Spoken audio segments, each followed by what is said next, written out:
takbo ng impeachment trial nahihinto. Because puro sila diskusyon kung ano dapat ang gawin nila. Kaya nga po eh. So, ngayong araw, ay may mga nagsasabi din na expect some changes. Eh, pero dalawang linggo na lang ganyan, di ba?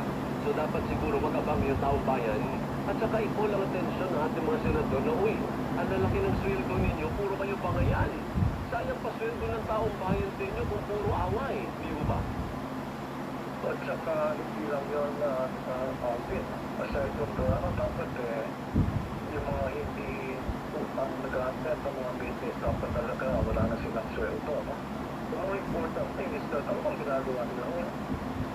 So, anong gagawin nila ngayon sa sitwasyon na yun? Hindi lang malaman kung anong gagawin nila. At until now, the leadership of the Senate is being questioned. And the Court is being questioned. At maraming mga nangyayari na dapat mangyari na hindi naman nangyayari. Kaya, tulira ang mga tao, hindi na malaman. At ngayon, madami pang kaso, yung outstanding or existing members ng Senate. Dito, ano nangyayari sa Senate?